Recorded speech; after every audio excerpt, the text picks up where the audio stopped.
So there was two or three key elements that were really important for me when choosing a setup to go with. And in 2018, when I brought the MPCX into the studio, at the time I was using Logic, the DAW, and then I was using a lot of modules. So I had about anywhere between 22 and 30 keyboards and all that, mixers and all that. Classic stuff. And a lot of that stuff, was in the studio because I had been playing since like 2000 or since 1986. So, I had sort of this pre-existing system, and I was really comfortable with Logic and all that. And then when the MPC came in, it sort of really challenged that whole notion of how I was doing everything versus how things could actually be. But the MPC really didn't go anywhere for about 3 or 4 years because the bond that I had with the workflow was so dominant. And I just didn't want to learn how to do things on the MPC. Like, I just didn't want to learn a new way of doing things. And then finally, I taught myself how to use the MPC as far as the sequencing part, but that wasn't enough. So there was a couple key elements to that I now realize looking back then, which was, one, I needed to have a strong tactile workflow that required lots of hands-on control, and two, sound management. Okay, now sound management is a very ambiguous topic, not just sounds that you like, but being able to get to the sounds that you need and then be able to archive them in a project. And all the way up to that point, it's been very disjointed. It wasn't until getting into the sampling in the MPC, which really didn't take place until like 2021. And the library is fairly broad now, but at the time it was like 6 or 7 packs at the most. And I was still sort of relying on my hardware a little bit, until I realized, as I started sampling more and more, which I encourage you all to do, realizing that I stopped going to the hardware and I was choosing to work within this integrated fashion more and more. And realizing that there was a lot of intention when I started sampling these instruments. It wasn't just to sample the library. It was to sample things that I knew that stood out, that were really nice, that inspired me to play and compose. Okay, so if I go, let me just start afresh. Let me start a fresh project here. So I'm just going to go into like a blank template so you can kind of see what I'm talking about. Okay, so once I started catching on that look, I got the tactile approach that I didn't have in Logic, and now I'm starting to get the sounds that I want that solve that issue with having 6,000 synth bases in Omnisphere, for example, or 600 sounds in 5080. I started to experience options that were more narrow, that I was able to pick things quicker. And not only that, picking sounds that I liked. So let's load that sound. It's a drum kit. And this is a new kit I've been working on called JR Fat. That stands for John Robinson. Okay.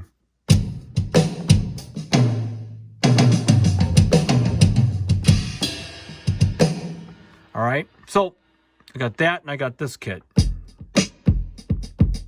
loaded right now. So I'm able to actually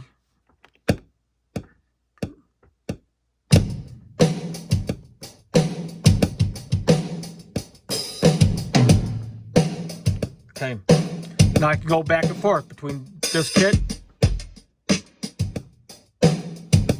right? So it's real straightforward. And then I've got a special pad mixer because all my samples are integrated.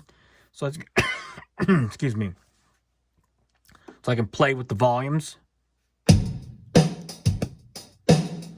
I can solo just one instrument.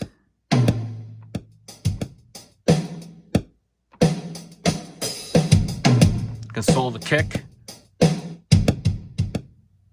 or I can solo the whole drum program itself, and I'll show you in a second in the next when I layer another track. So I'll pick, and I love these Roland style basses. And I'm going to pick a synth bass out of the montage. That one right there. So I'm just going to simply just build this, and I'm going to play the synth. Hopefully I can play today. Gosh.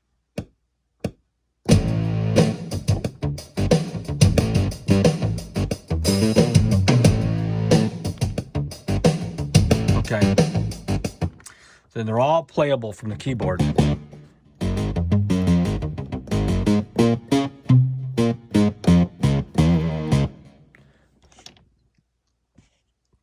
All right.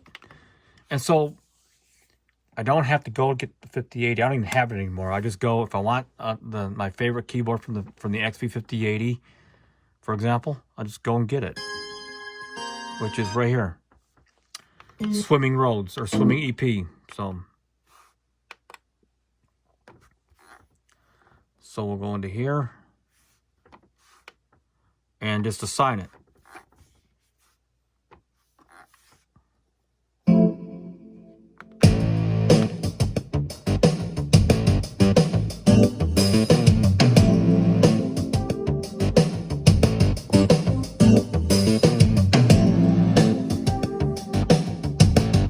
Double everything.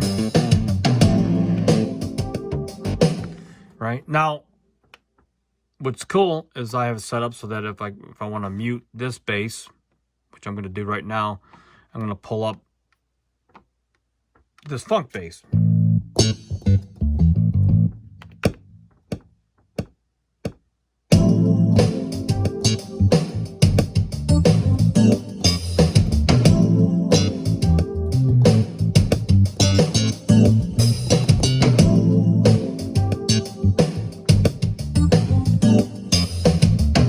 I can mute that, and go to this and unmute this.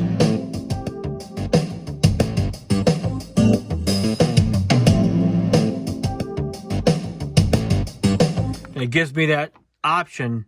As a matter of fact, there's a Jeff Lorber, Michael Franks, and a Eric Marienthal sax player from Czechia.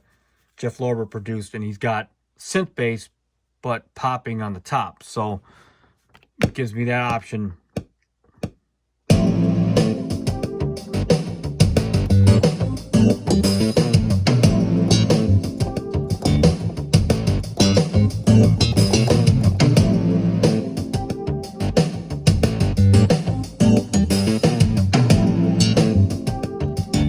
This is kind of a cool production technique.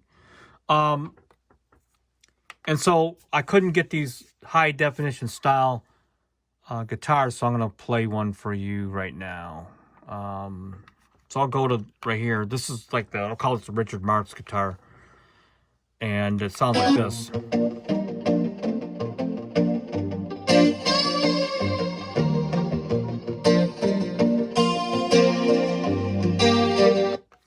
So I'm going to load that. Remember, these are playable completely, so if I go into here, here's what it sounds like.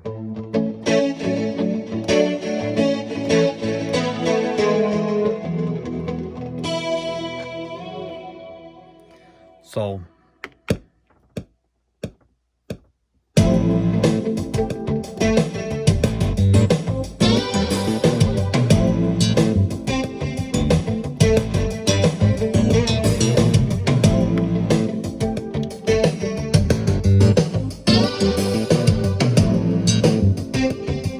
remember, I go back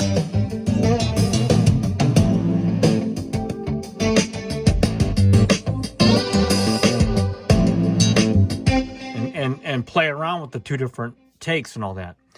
And so, and then, like I said, I've shown this other videos, but you've got all your mute tracks, so I can take the basses out.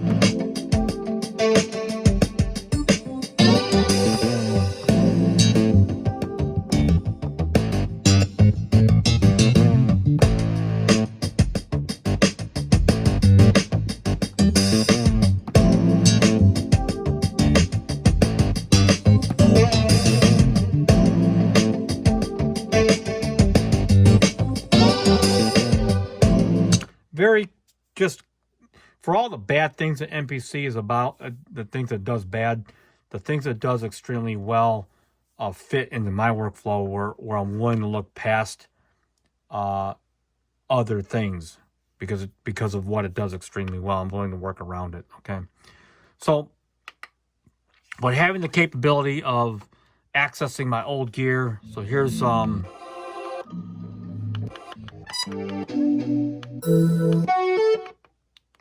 synth from the T series, and then I'll pull up this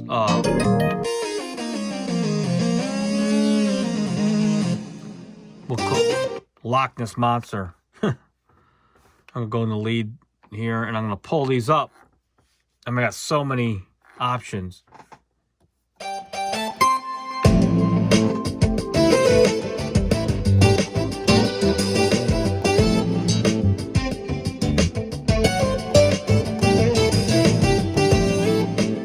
And so they're, like I said, they're totally playable.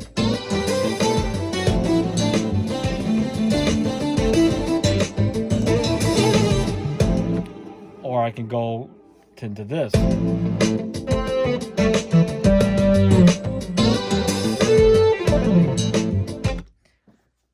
Options are just, and like you said, you haven't seen me reach to a module. You haven't seen me go and unplug one keyboard and plug another one in. And it got to the point where I started making packs to fit certain areas of workflow. So I've got this lead pack.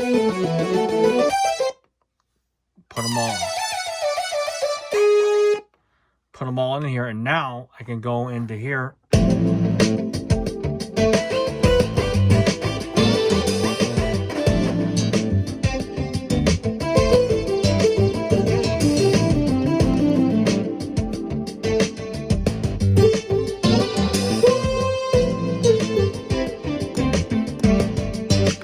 And it's just all in here. And the great part about this is when you save the project, it can be all saved, and it will archive the patch, the samples, and everything. So inside the file where you choose to save it, you can put on a memory stick, stick in your MPC keys, live, MPCX, or on your hard drive in your computer, and launch the software, and everything will load perfectly. So to address sound selection, tactile, and to gather a backup of your music in progress. And I couldn't get that out of Logic. I couldn't get that out of like the montage. I couldn't get that out of the motifs, the chronos. I couldn't get it quite like that without compromising on the big three, sound and tactile. Matter of fact, the chronos didn't have any tactile buttons. It was all touchscreen for the most part. And so with the montage, what was so attractive initially about the montage is it had so much tactile control on it. But realizing that, love this.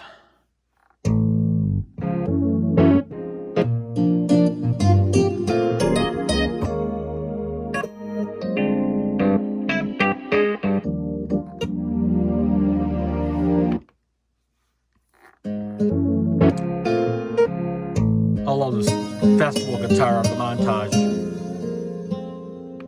Interesting sound. I just made this sound.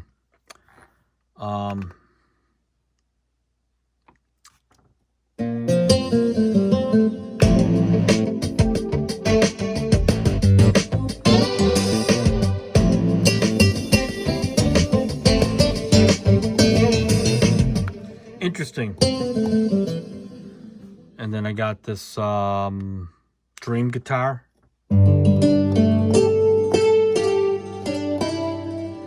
Matter of fact, you could take, and this, like I said, this is not as easy as it looks to do this with hardware. So I'm going to layer both of these.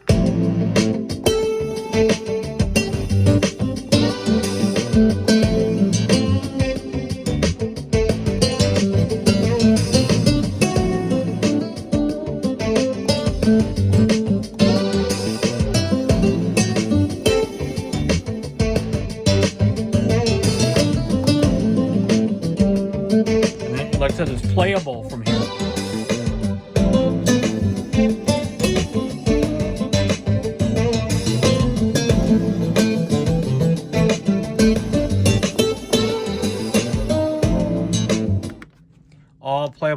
And the thing is, like I said, I've not reached out to anything. Matter of fact, this is hooked up to the DAW, the MPC DAW over here. How often have you seen me reach for a mouse or the actual keyboard? I'm talking about the typing keyboard.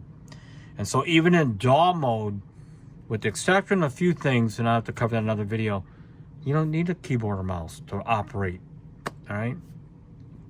Matter of fact, it's a lot easier just to do it from here. That's why I'm really, I'm more for having an MPC X than a Live or a Keys, even though I got a Keys. MPC X, if you're in the studio, is in my opinion, still the best thing to have. So, and remember, when you're using a DAW, RAM is not as much of an issue, and polyphony is not an issue, and the amount of audio tracks is not an issue, like it is in standalone. So, anyone out there doing what I'm doing, or have any interest in doing what I'm doing as far as how I'm integrating the MPC, leave any questions in the comments. And until next time, peace out.